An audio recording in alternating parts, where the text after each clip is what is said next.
First things first, what is Forgive Me Father? And what does Forgive Me Father 2 bring to the table as a sequel? Dropping in April of 2022, Forgive Me Father is a boomer shooter with a dark comic style, thrust deep into the Cthulhu mythos and Lovecraftian stories of old. This absolutely unique and wonderful game is set in the 1920s. Players can either play a priest or a journalist, both of them answering a call to action from their cousin, sending them a letter to investigate the town of Pestaville. This letter sets them on a deep and dark journey. Forgive Me Father 2 sees players journey once again into a malevolent world inspired by the works of H.P. Lovecraft, where madness never sleeps. The action continues the story of the priest from the first installment as he descends into his darkest nightmares on a path to righteous salvation. Players will be driven to the brink of insanity as they take on hordes of deranged cultists and diverse eldritch enemies, using a vast and varied arsenal of deadly weapons, each featuring powerful variations designed to cause absolute mayhem and wreak utter destruction.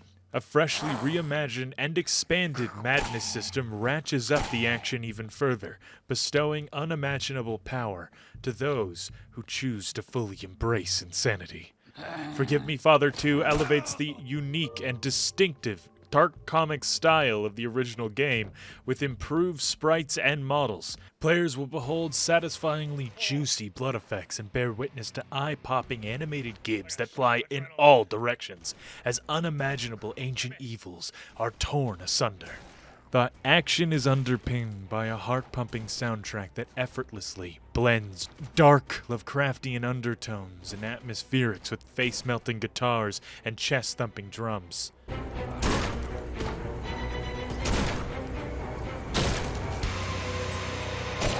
Get out of here.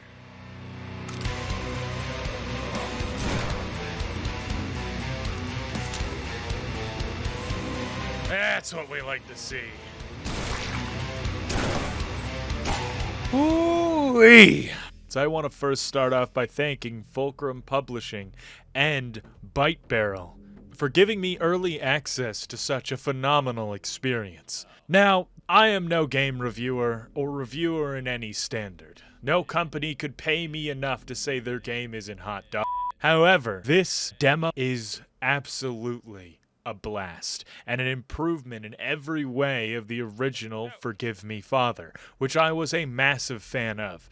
My bias there as it may, I truly enjoyed this experience. This demo is only around 20 to 30 minutes if you're fully exploring each level, and about 10 to 15 minutes if you burn through it with the speed of a veteran of boomer shooters like myself. I truly enjoyed everything I've played, and gone through the levels a number of times. The variety in weapons, the new upgrades to how weapons works, as well as adding in a hub world which is different compared to most boomer shooters, are all great improvements on the first installment. I truly enjoyed running through the dark and dingy asylum, and then moving on to the port, where the entire atmosphere and vibe changed from this claustrophobic atmosphere of being trapped to these open, wide city streets, where you're getting in firefights between old cars and dimly lit alleys. It's a wonderful experience that looks absolutely gorgeous to boot. I know most people who think boomer shooters think the old Doom games or Wolfenstein, but as of the last few years, developers have been able to create gorgeous experiences throughout a retro-styled game, and this is just another one in that list of examples.